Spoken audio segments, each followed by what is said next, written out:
ഇന്നലെ വരെ സന്തോഷം നിറഞ്ഞിരുന്ന ആ ചെറിയ വീട്ടിൽ ഇന്ന് നിശബ്ദത മാത്രമായിരുന്നു.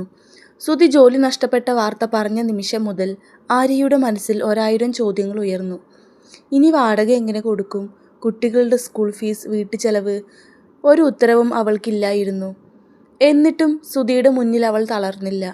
കാരണം ആ നിമിഷം സുധിക്ക് വേണ്ടിയിരുന്നത് കണ്ണീരല്ല, ധൈര്യമായിരുന്നു. ആര്യ പതുക്കെ അവൻ്റെ അടുത്തേക്ക് നടന്നു. അവൻ്റെ വിറയ്ക്കുന്ന കൈകൾ സ്വന്തം കൈകളിൽ ചേർത്ത് പിടിച്ചു. സുധി, ഇത് നമ്മുടെ ജീവിതത്തിൻ്റെ അവസാനമല്ല, ഒരു പുതിയ തുടക്കമാണ്. ആ വാക്കുകൾ കേട്ടപ്പോൾ സുധിയുടെ കണ്ണുകൾ നിറഞ്ഞു. ഞാൻ നിങ്ങളെ ഇത്രയും കഷ്ടത്തിലാക്കി. അവൻ്റെ ശബ്ദം ഇടറി. ആര്യ പുഞ്ചിരിക്കാൻ ശ്രമിച്ചു. നമ്മൾ രണ്ടുപേരും ഒരുമിച്ചുണ്ടെങ്കിൽ ഏത് പ്രശ്നവും നമുക്ക് കടന്നു പോകാം. ആ രാത്രി ആർക്കും ഉറങ്ങാൻ കഴിഞ്ഞില്ല. കുട്ടികൾ സമാധാനപരമായി ഉറങ്ങുമ്പോൾ ആര്യയും സുധിയും വീട്ടുമുറ്റത്തിരിക്കുകയായിരുന്നു. മഴ അപ്പോഴും പെയ്യുകയായിരുന്നു. നാളെ മുതൽ ഞാൻ ജോലി അന്വേഷിക്കും, സുധി ഉറച്ച ശബ്ദത്തിൽ പറഞ്ഞു. ആര്യ അവനെ നോക്കി. നിനക്ക് ജോലി കിട്ടും, എനിക്ക് വിശ്വാസമുണ്ട്. പക്ഷേ ആ വിശ്വാസത്തെ പരീക്ഷിക്കാൻ ജീവിതം കാത്തിരിക്കുകയായിരുന്നു. പിറ്റേന്ന് രാവിലെ സുധി പഴയ ബാഗും ഫയലും എടുത്ത് ജോലിക്കായി ഇറങ്ങി. വാതിക്കൽ നിന്ന് ആര്യ അവനെ യാത്രയാക്കി. നല്ല വാർത്തയുമായി തിരിച്ചു വരണം, അവൾ പറഞ്ഞു. സുധി ചെറുതായി പുഞ്ചിരിച്ചു. പക്ഷെ ആ പുഞ്ചിരിക്ക് പിന്നിൽ വലിയ ഭയം ഒളിഞ്ഞിരുന്നു. അന്ന് മുഴുവൻ സുധി ഒരു കമ്പനിയിൽ നിന്ന് മറ്റൊന്നിലേക്ക് നടന്നു. ഒഴിവില്ല, പിന്നീട് വരൂ, ഞങ്ങൾ വിളിക്കാം. അതേ മറുപടി മാത്രം. വൈകുന്നേരം ആയപ്പോൾ ക്ഷീണിച്ച് തളർന്ന് അവൻ വീട്ടിലേക്ക് നടന്നു. വീട്ടിലെത്തിയപ്പോൾ ആര്യ പ്രതീക്ഷയോടെ വാതിൽ തുറന്നു. സുധി ഒന്നും പറയാതെ തല താഴ്ത്തി. ആ ഒരു നോട്ടം മതിയായിരുന്നു അവന് ജോലി കിട്ടിയില്ലെന്ന് ആര്യയ്ക്ക് മനസ്സിലാകാൻ. അവൾ ഒന്നും ചോദിച്ചില്ല. പകരം ഒരു ഗ്ലാസ് ചൂട് ചായ അവൻ്റെ കയ്യിൽ കൊടുത്തു. ആ നിശബ്ദത 1000 വാക്കുകളേക്കാൾ വേദന നിറഞ്ഞതായിരുന്നു. അതേസമയം വീട്ടുമുറ്റത്തൊരു ബൈക്കിൻ്റെ ശബ്ദം കേട്ടു. 2 പേർ വീടിന് മുന്നിൽ ഇറങ്ങി. അവരുടെ മുഖത്ത് ദയയില്ല, കയ്യിലൊരു ഫയൽ മാത്രം. ആര്യയും സുധിയും പരസ്പരം നോക്കി. അവരുടെ ജീവിതത്തിലേക്ക് ആദ്യ വലിയ പ്രശ്നം കടന്നു വരാൻ പോവുകയായിരുന്നു.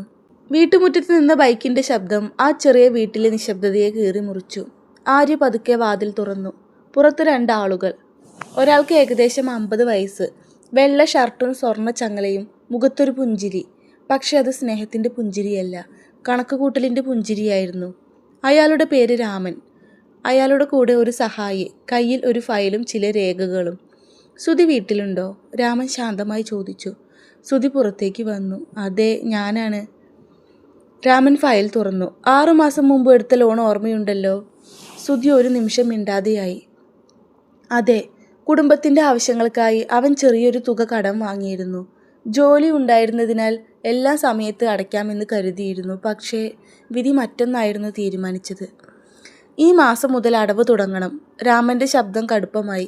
സുധി പതുക്കെ പറഞ്ഞു. എനിക്ക് ജോലി നഷ്ടമായി, കുറച്ച് സമയം തരൂ, ഞാൻ എല്ലാം തിരിച്ചു തരും. രാമൻ ചെറുതായി ചിരിച്ചു. കടം വാങ്ങുമ്പോൾ സമയം ചോദിച്ചിരുന്നില്ലല്ലോ. ആ വാക്കുകൾ സുധിയുടെ ഹൃദയത്തിൽ കുത്തിയിറങ്ങി.